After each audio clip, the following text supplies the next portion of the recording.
The Warriors kept their hot streak alive with a close 123-118 victory over the Memphis Grizzlies. They're now 10-2 and have the second seed in the West. This was a perfect example of a trap game. Without Ja Morant, the Grizzlies looked extremely vulnerable, but they still put up a fight. Jaren Jackson Jr. stepped up big time, dropping 32 points. It was very competitive at the start, with the Warriors up by just 1 at the end of the first quarter and 7 at the half.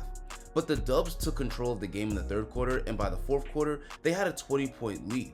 The Dubs cruised to victory from there, allowing them to give Steph Curry a well-deserved rest. But how exactly did the Warriors take care of business? Let's break it down. But first, we gotta discuss BetUS. Guys, if you love the NBA, then you should consider joining BetUS because it makes the games even more fun to watch. You can bet on the games and make predictions, and if you're correct, you can cash out. With how dominant the Warriors look, I'm betting on them winning the Pacific Division. If you sign up, use the code YouTube150 and receive a 150% sign-up bonus on the first deposit and 125% on the second and third deposits of up to $2,000. Now back to the game. Steph Curry had a pretty off shooting night, only scoring 13 points on 4 of 9 shooting. The Grizzlies did defend him well, but even the open looks weren't falling. This three-pointer at the end of the second quarter was his first made basket of the game, but even though he didn't score a lot, he still had a big impact on winning with his playmaking, like on this play where Steph's cut draws in 2 players, allowing him to set up Jackson Davis for the layup. He also had a big impact defensively, like here in transition, moving his feet well and drawing the offensive foul. He was also active in the passing lanes, racking up 4 steals. Even though Steph didn't shoot it well, he still helped lead the Dubs to victory with his good all-around production. Draymond Green had a pretty good scoring game by his standards, dropping 13 points on the night. He had some really nice finishes at the basket. He also shot it really well from deep. The Grizzlies sacked off of him plenty of times to pack the paint, and Draymond made them pay for leaving him open every time. 3-point shooting was once a major weakness in his game, but it looks like Draymond has turned it into a strength.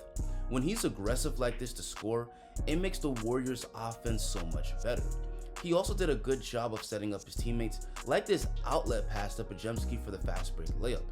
He also did a good job finding cutters, like this out of bounds play with the smooth dish to the cutting Andrew Wiggins.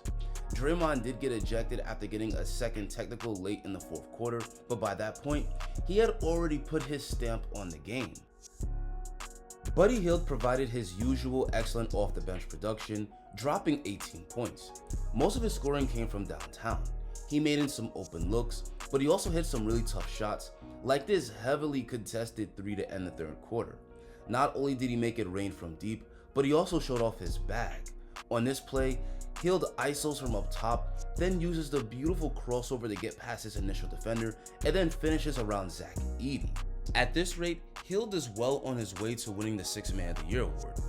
Moses Moody also had a pretty good scoring night, dropping 14 points on 50% shooting. Most of his scoring came from great work off the ball, like on this play where Dre sets the screen for Moody to create space for the shot and he knocks it down. Or on this out of bounds play where Moody passes it to Anderson, cuts to the basket and gets a layup. He's become a really valuable part of the Warriors' second unit. Brandon Podziemski also had a good all-around game, stuffing the stat sheet with 11 points, 7 rebounds, and 5 assists. He may have had the play of the game on this possession where he not only saves the ball from going out of bounds, but passes it down court to set up Kuminga perfectly on the fast break. To throw this pass behind his back with that level of accuracy was nothing short of amazing.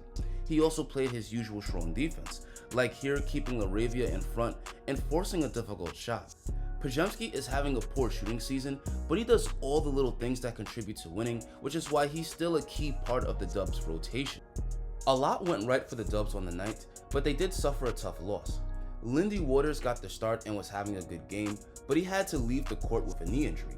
He had a really nice block, but he had a bad land leading to him hyperextending his knee. He left the game and didn't return, and it's currently unknown how much time he could miss. It's a sucky injury because last game the Dubs lost DeAnthony Melton as well to a knee injury, but I don't think this will set back the Warriors because of their incredible depth. Someone like Brandon Podziemski or Moses Moody can easily start at the 2 and replace his production if he has to miss some extended time. Next, the Warriors get 2 days off before they travel to Los Angeles to face the Clippers. So that's going to be it for this breakdown. But now I want to hear from you guys. What do you think of how the Warriors played this game? Do you think their hot start to the season is sustainable? Let me see your thoughts down below in the comment section. Guys, I'm going to continue to talk about the Warriors all season, so if that sounds like something that would interest you, consider hitting that subscribe button. Thank you so much for watching, and I'll catch you guys next video.